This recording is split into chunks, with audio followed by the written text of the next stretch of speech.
Hello. It's almost New Year's, so Merry Christmas to everybody. I cannot believe how much the weather has changed in less than 1 week. It was so frigid and so cold last week, or the end of, well, this time last week, and now it's so much nicer, really pleasant to work outside. I just wanted to take a walk and show you a little bit about what is going on in our lower pasture.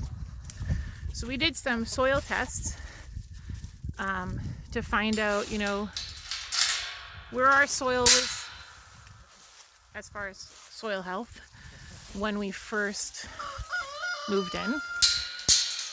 This is our lower pasture over near our barn, and we have decided to use it sort of as a sacrifice lot. So these are some of our compost bins, some of our ones that are down in our lower pasture. And then our cow has been staying down here with her calf just because it's a million times easier for me to train the calf to stay in at night and for me to calf share with her. So this is our lower pasture. You can see Tilly. Oh, I never can do this on my phone. Tilly, and then you see Molly here, and Sean and Mary were just down at the creek, and this whole area is where we unrolled a hay bale that we got from our main pasture. And I'm going to show you what the chickens have been doing. And we were just looking out the window, and there were actually like 50 more just a few minutes ago, but I got caught up with something and couldn't come down. So she has very heavily manured this whole area where the hay is, and this lower pasture, a lot of the topsoil washed out. I guess a few years ago they had a really bad flood in this area, like a 7-year flood that came up from the creek, and it was very unusual to get that much water, but it looks like it washed out a lot of the soil here. At least that's what I'm assuming. And this is very rocky, typical Missouri rocky soil. So we are laying out all of this hay that came from our pasture, and in Tilly's feed, whenever she has her grain and everything, when we're milking her, we have put in uncoated, it doesn't have anything added to the seed. We chose some hard seeds that can make its way through her rumen and shouldn't disrupt her rumen. And so we've put in a couple of different types of clover, vetch, and alfalfa. And we kind of want it, so everywhere she's going to the bathroom, we are looking and seeing that she has reseeded. There's a ton of seed in those areas, and you can see, I don't know if you see all these little dark spots everywhere. This is where she has manured throughout this entire pasture, and she's depositing all that seed here. We're also getting all of the seed from our hay that had some fescue, which we're trying to add like other variety as well, but fescue coming off of a really severe drought year. I can see the desirability of it. Aside from this, for those that don't realize, there are some issues with fescue toxicosis. Like, it can cause some issues with the cattle if they graze it at a particular stage of grazing. It tends to be more, you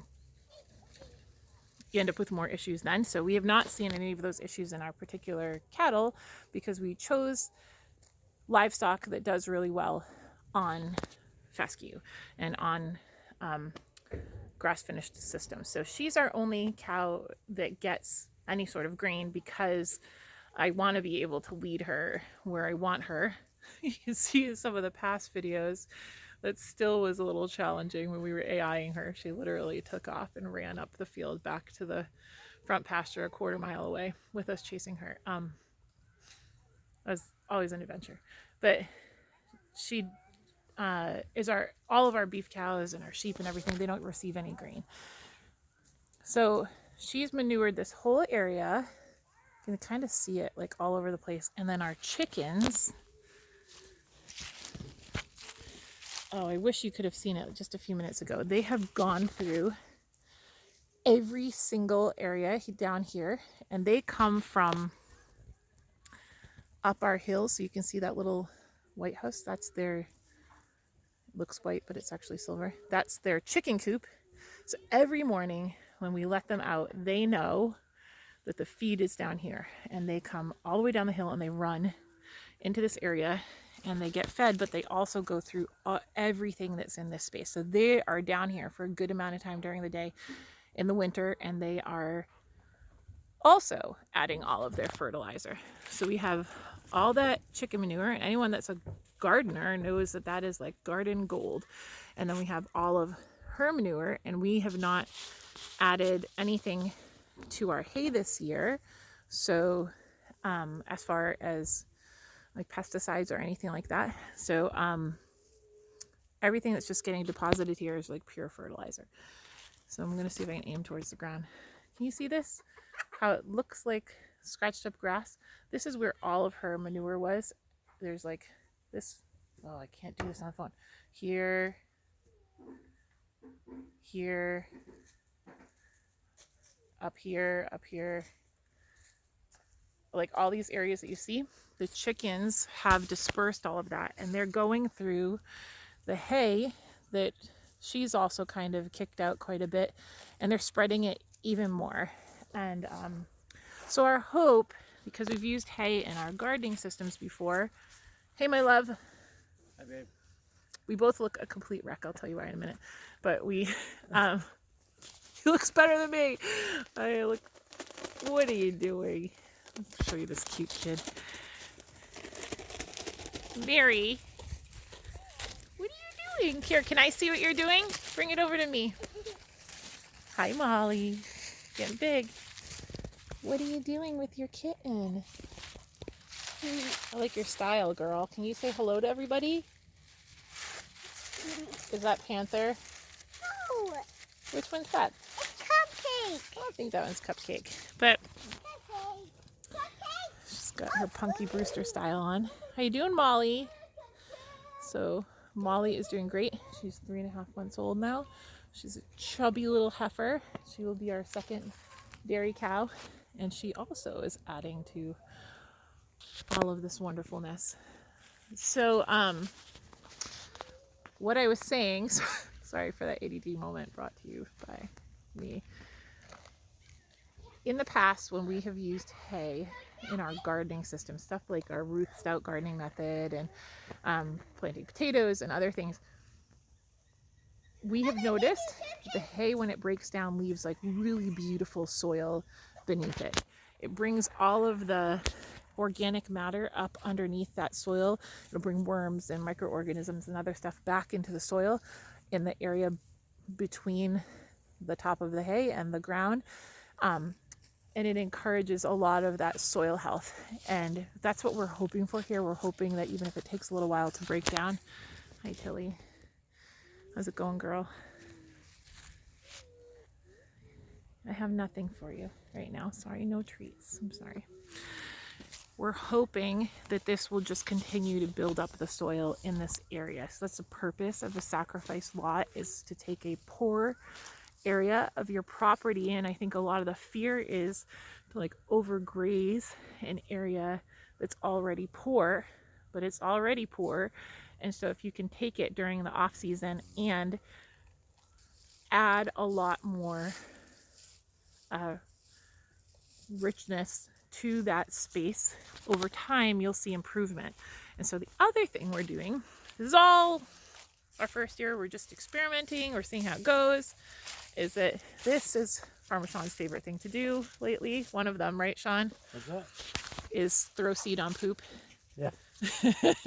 You say anything? Say. Good fertilizer. What are you doing? Seeding. My quiet Rich poop. husband. So what he's doing is, can you show that to me for a second? The seed bag. So this is probably like a completely expensive way of buying this. When I was up nursing the babies, is we picked up Big Blue Stem. Now Big Blue Stem gets very tall.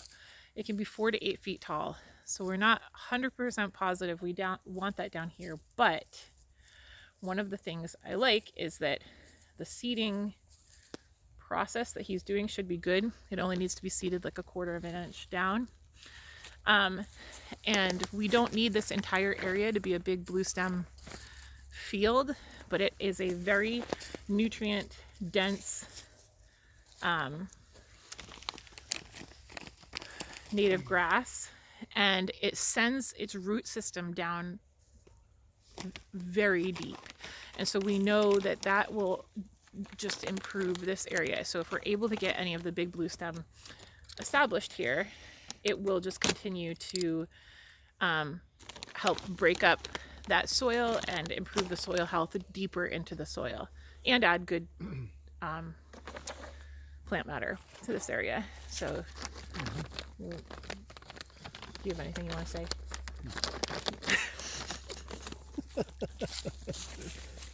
Anyone who knows Sean knows that is Sean.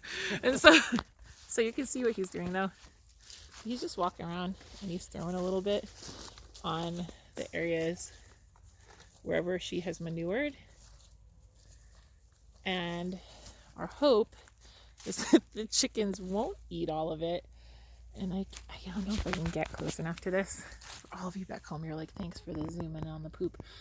But the hope is that while she's down here, kicking through and walking through all of that hay, that she will also turn that in and under. And so now, instead of having to reseed this area multiple times, you just come out here every once in a while and throw some on any of the fresh patties. We did the same thing in our other pasture. Wherever we rotated our animals to the next section, we would just kind of like walk through and count poops, count the manure to make sure that our animals were continuing to you know, that's one of the ways that you can kind of make sure that they're getting enough to eat.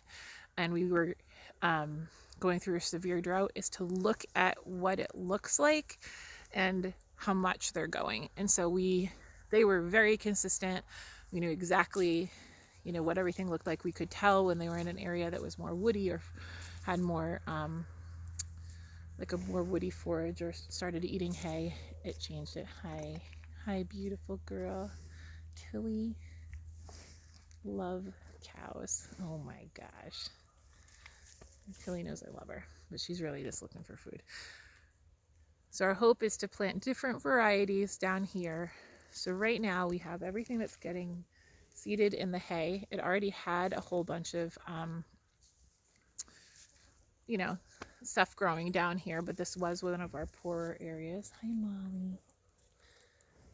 Hi.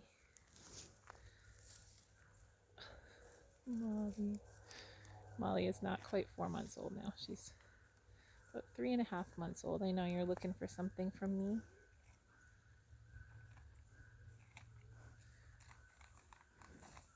Oh my gosh, they're so sweet. But now Tilly's manure and the stuff in her seed, her feed is offering vetch, alfalfa, and clovers to this area, which are really high protein forages. And then we're also have the fescue, the orchard grass, timothy, and the clovers and the other things that came in the hay.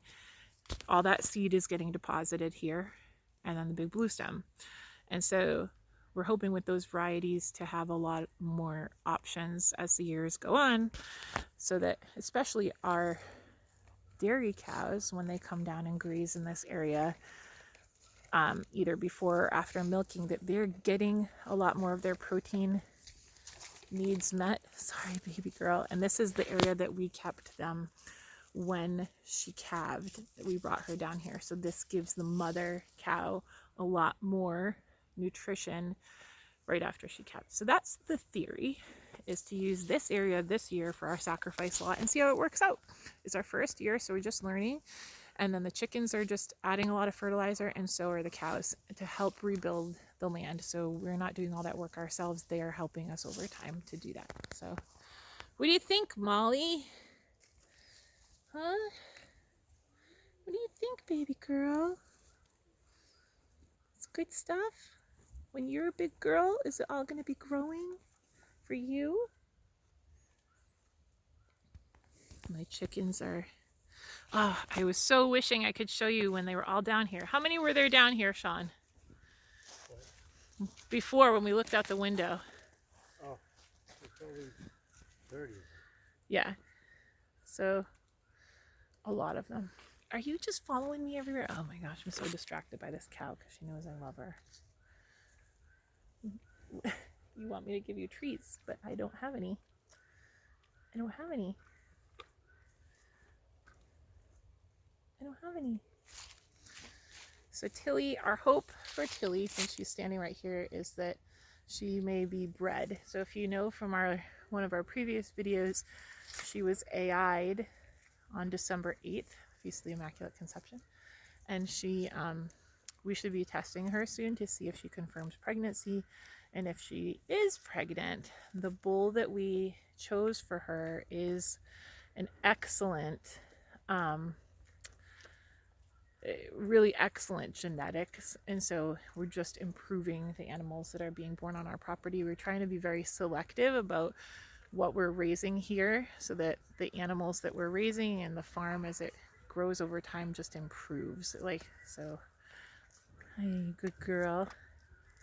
And Molly has not been tested yet, but our hope is that when we test her to see if she has A2 milk, that it will come back positive and we'll be able to keep her as another dairy cow. So, yeah. They're so sweet. I know. I love you. I love you. Oh my word. So one of the things about cows that you do not want to do is you don't want to pet them on their head, like up here, like a dog.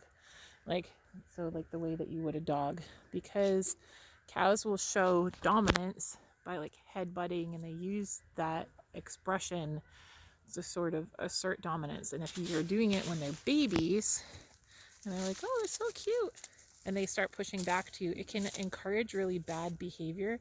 And when they get older, they can push you around a lot more. So one thing I've learned is cows get big fast. So she's only 3.5 months old, and boy, is she bigger than she was when she was born. And so if she doesn't learn good manners early on, she could really be dangerous. Any cows can. And so that's another reason that we decided to castrate Buddy. We haven't done that yet, but we are gonna, what they call, castrate him, so that he is not being raised as a bull.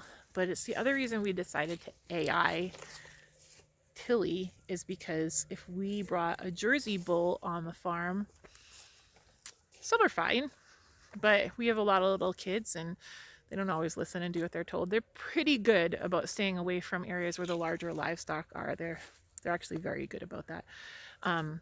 But one of the reasons that we chose to not bring a Jersey bull on the farm to breed her is because a lot of times Jersey bulls are raised that way and they're handled by people a lot. And they can get really bad manners, depending on the bull, of course. But so we didn't want to take that chance and bring something on the farm that our kids were just going to be too close to and around. And, we're new to everything. So our decision was to not do that. So you can see it's getting dark. Our chickens are going in. I don't know if you can see this, so I can't zoom it. The chickens are going in for the night. So as the sun starts to go down, they just automatically know it's time to start heading back to the coop, and they just go up on their own and go in, and you can't see her. I don't think you can see her. But Maisie's up there, our other guardian dog, and she is watching over them. And she's been getting really good at being a great guardian. So she's young. She's only a year old, but she has all of the traits that make us believe that she is going to be wonderful. So anyhow, this is my little look what's going on down here at Fullen Family Farm. And I will make another video soon. I'm just going to kind of like walk over. So for anybody that's really interested in what we're doing here, and then for us to be able to see down the road if it worked, how it improved things.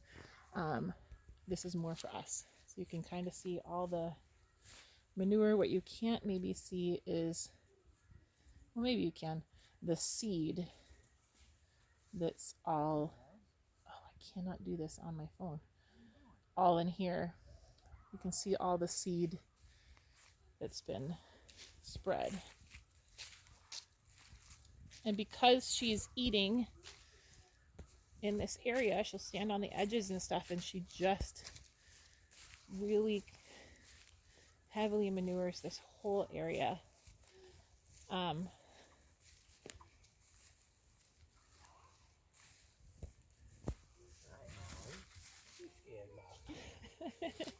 Still a little skittish.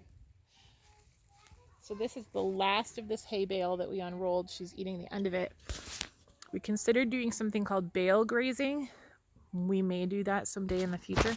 But one of the reasons that we unrolled this is because we weren't super concerned about there being a certain amount of so-called wastage, because we are trying to rebuild the soil here. What?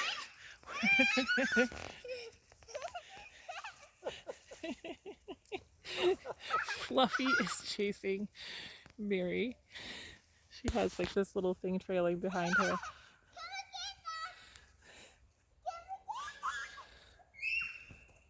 So happy to be able to give our kids a farm.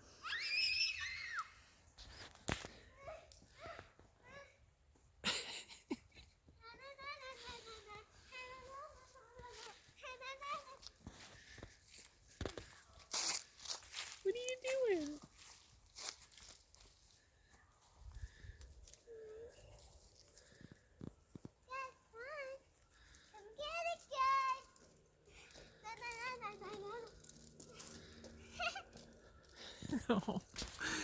So anyhow, like, subscribe, and share to Full and Family Farm, and we will be sharing our adventure of a family of 8 moving cross country from the Northeast to the Missouri Ozarks and starting a farm from the ground up. This is our adventure. So as for our family members back home, I am giving a shout out, and I want to say a special I love you to Auntie Louise and Uncle Dave. I know you watch our videos, and Uncle Ed and my mom, and just say I love you and Merry Christmas. Happy New Year. Love you.